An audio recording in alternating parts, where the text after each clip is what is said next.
DJ Devendra Balram exclusive. दादा रे मोहा के पानी रसाईडा रे हे सगा संधिन मोला फसाईडा रे हे सगा संधिन मोला फसाईडा रे एक नहीं वो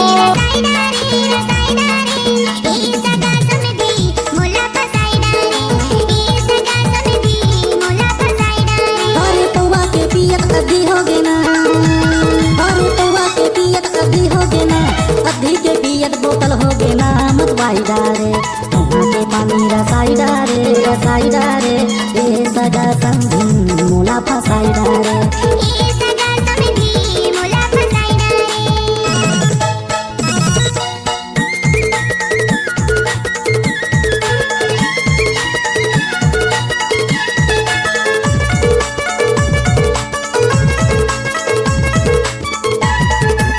DJ Devendra Balram exclusive.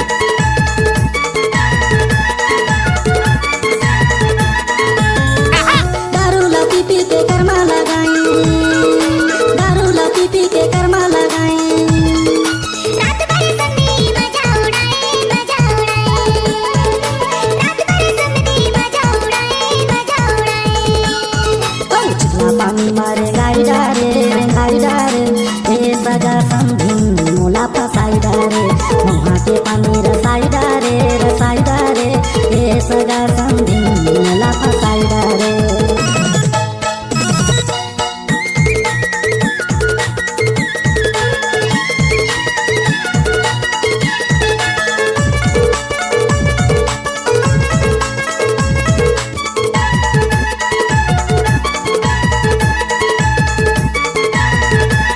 DJ Devendra Balram exclusive. दादा रे लगते तो हूँ हसम दिन ओही जुगाड़ माँ लगते तो हूँ हसम दिन ओही जुगाड़ माँ कैसन गुटिया के लजवाईडा रे ए सगा समधी मोला फसाईडा रे ए सगा समधी मोला फसाईडा रे ए सगा समधी मोला फसाईडा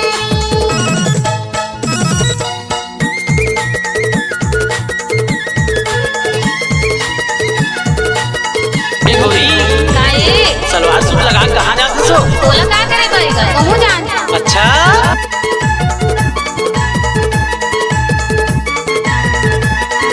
डीजे देवेंद्र बलराम डबल पानी खुला टोला।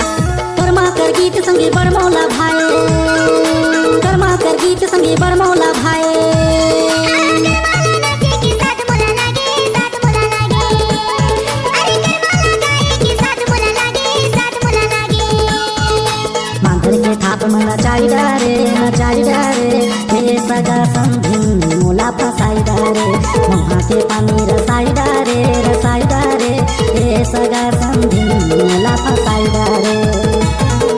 मौहा के पानी रसाईडा रे ए सगा समधी मोला फसाईडा रे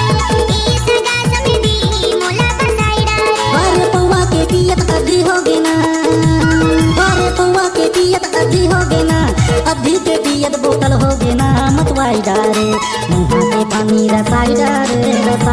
रे ए सगा संधिन मोला फसाईडा रे ए सगा संधिन मोला फसाईडा रे ए सगा समधी मोला फसाईडा रे ए सगा संधिन मोला फसाईडा रे ए सगा संधिन मोला फसाईडा रे डीजे देवेंद्र बलराम एक्सक्लूसिव।